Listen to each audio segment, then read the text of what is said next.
Hi everyone! Thanks so much for joining me in my final episode of my travel series, episode number 4, where I'm giving you quick tips that make packing for your trips a heck of a lot easier.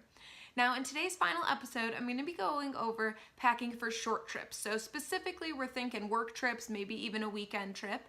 But the beauty of this is that we already know that we're not going to overpack because we're only going for a couple of days. So as always, I've got my handy dandy worksheets for you. You can find those on my website. If you are on the website, click the button below to get the worksheets. If you are on YouTube, then make sure to click the link over to my website and you can get a hold of those worksheets yourself. So let's hop right into it. We're going to start with your packing list. So what do we need to pack? So as I said, when it's a short trip, you know that you're only probably going for 3 to 4 days, which means you really should only have one piece per day. So let's think tops. So we want 3 to 4 pieces, so 3 to 4 tops. And then we'll have our neutral bottoms so that it's easy to switch things out, and some accessories to switch up our outfits.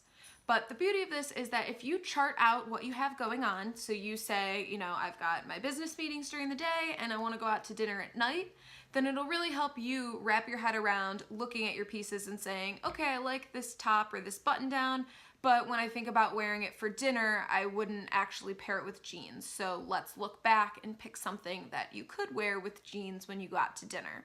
So you could see the different mindset you have to have so that you don't overpack. That's a big hurdle we want to go over here.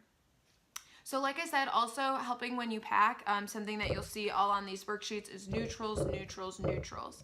By packing neutrals, you'll easily be able to not only mix and match the pieces you have, but then not have to bring as many bottoms as well because you're not matching a specific pant to each different top. So that'll help limit the amount of pieces you have. And ladies, accessories are going to be huge for you here. So you're going to want to think of like a dressier accessory and then a more simple accessory. So what I had suggested was a long necklace in either gold or silver, depending on what you're packing. And then a statement necklace if you want to get things a little dressier. You could also swap out the statement necklace with big earrings and a bracelet if that's more your style. Men, you just need to make sure that you've got the right belt packed. So the belt should match your dress shoes.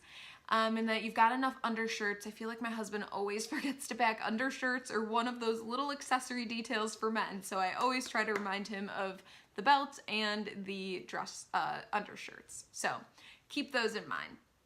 When it comes to outfits for packing for these types of trips, it's pretty simple. Both ladies and men, you're gonna do a top and your dress slacks, maybe a blazer or some type of sweater depending on the weather. Men, you might need a tie depending on how dressy you need to get. Ladies, you'll probably throw on a necklace. And then at night, we're gonna keep that same top on and we're gonna switch that out, our bottoms out with jeans probably, or maybe a more casual pant if you're going to dinner.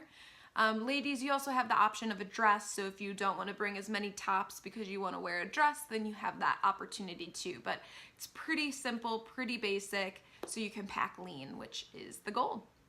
All right, the last thing we're gonna go over are packing hacks. So I went over some of these that you'll see on the sheet, but just some other general things is when you're packing, try to focus on packing a carry-on. If you pack a carry-on, since it is innately a smaller bag, you are going to have to pack less because you won't have as much room.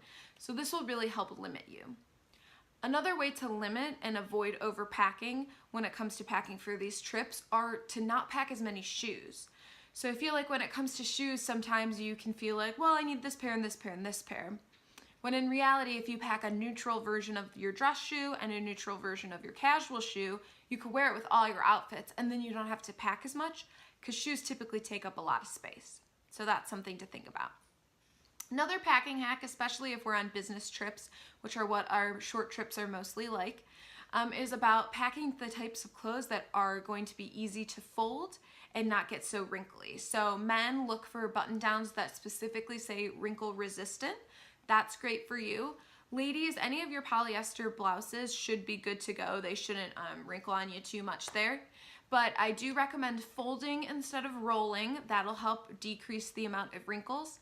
And if you're really worried and wrinkles really bother you, then I would grab some dry cleaning bags, those plastic bags that you'll find.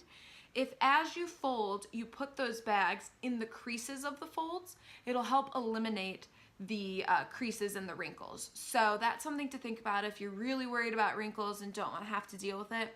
Or you can always do one of my old tricks, which is put the outfit in the bathroom as you're taking a shower and let that steam just do the magic. So that's something to think about. Other than that, the last thing I can think of is packing cubes. So if you're packing and you want to make your life even more organized and easier, consider picking up some packing cubes. You can put your shirts in one, your pants in another, and then when you go to grab things, it'd be super easy. Or if you even wanted to break it down by outfit and pack your outfits in the cubes and just pull those out as needed. It'll also save you from unpacking when you get to the hotel, so you've got a couple options there. I so appreciate you guys joining me during this travel series. I hope that you loved it and that you have some trips coming up that you could use these on. If you have any questions, as usual, please comment and let me know. And I also want you to comment and let me know what was your favorite part of this travel series and where are you going next. Thanks so much, guys, and I look forward to seeing you soon. Bye.